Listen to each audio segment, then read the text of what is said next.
This trade can decide how fast or how slow I'm going to get funded, and I just entered it. Because this is phase 2, and I remember most of the times I fail or blow my proprietary frame when I get to phase 2.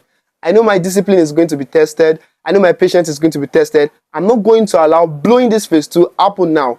I am going to stick to following my trading rules. In as much as, profit gets me closer and even losses may delay the process, I will still stick to checking whether I follow my trading template or my trading plan. So guys, let's head straight to the chart.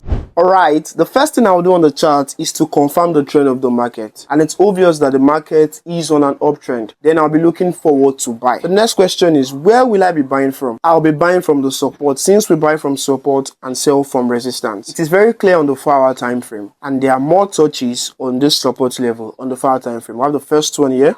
We have the second one at this point, and there is a third touch, and this is where the market is currently at right now. Since I have price at the support level, which is my first confluence, I'll be looking out for the second confluence, which is trend line. The trend line needs to have a minimum of 2 touches, and on the third touch of this trend line, I'll be looking forward to place a trade. This is the first touch, and here is the second touch, and currently we have the third touch here, where I'll be looking forward to place a trade. And let me zoom in so you can see it. You see, at this point where the trend line is meeting that support level, I call it a conjunction. So I have 2 confluences aligning at this point, the support level and the trend line. Then the 15 minutes time frame is my entry time frame. And what confirms this entry is a W pattern that forms at that conjunction, simply where the support level and the trend line is meeting. And this is the reason behind this buy on GBP USD this morning. I am heading to the bank now, but when I get back, we'll see if this trade is going to get me closer to the funded stage or is going to slow down the journey. We'll see then.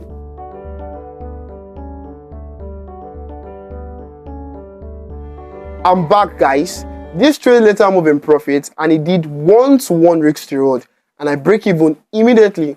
No risks at all. And this is one of the sweetest things when it comes to forex trading, when you are not risking anything again and the trade is just moving. But later on, like few hours later, this market formed a hem pattern, and this is a reversal pattern. The market starts selling. I held on to my buyers, but the sellers were very, very aggressive till my break even got triggered.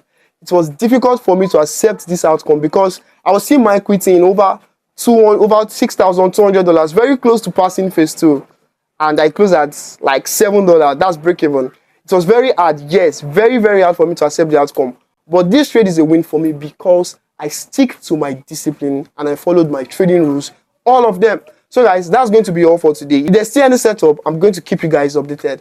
See you guys on the next one. Monday's trade that hits break even actually tested a lot of things about me, because after this trade hit my break even, it reversed and start to buy, and not just buy, it was buying aggressively. It surpassed my TP level and it kept buying, but the outcome of the trade was break even, so I just have to accept it. So moving on to on Tuesday, I took 2 trades on Tuesday, and the first trade, I bought this trade and I risked 2% on this trade. This trade hit my stop loss, so I lost 2% from this particular trade, and I was able to see another opportunity, but this time I was risking just 1%. And this same trade, I took stop loss again on this trade. That's 2 losses for today, and I risked 3%. So I just remember that I have a rule that says that if I hit minus 3% on my trading account, I'll stop trading for that particular week. So I was trying to adjust with my identity, adjust with my mental. I was just trying to fight my rule mentally that can I just tweak it a little bit to 4% and all of that. But I came to a conclusion that I'm going to be risking 3%, and if I already lose that 3%, I'm not going to be trading. So Wednesday came rather, and I woke up, I was just telling myself, there are going to be other opportunities for the rest of this week. There's Wednesday, there's Thursday, there's Friday, and there are two sessions in each day. Am I going to miss these sessions? So I said, let me just tweak it to 4%. After I said I'm not going to trade again, so I took a trade. I saw an opportunity, I took a trade, and guess what? A loss. And this reminds me of Umar Shaf, that he was taking trades. After he told himself he's not going to place trade, he was taking and even doubling that. The more trades he took, the more losses he took. And this is the same thing that happened to me. The more trades I took, the more losses I took. Those losses were actually warnings for me, because the market was actually trying to range, till it's going to change the trend to a bearish trend. It was after that loss my eyes were open, and I saw that this market has changed from bullish to a bearish trend, and I was buying. That's why I was eating those loss, or that's why I was taking those loss rather.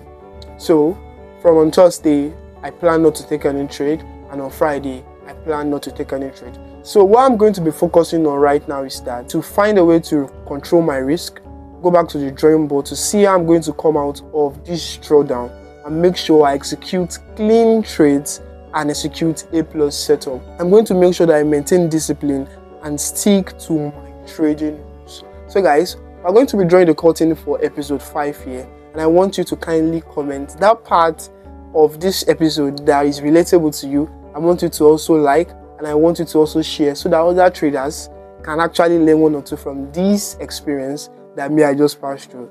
That's going to be all for episode 5. See you guys in episode 6. Bye guys.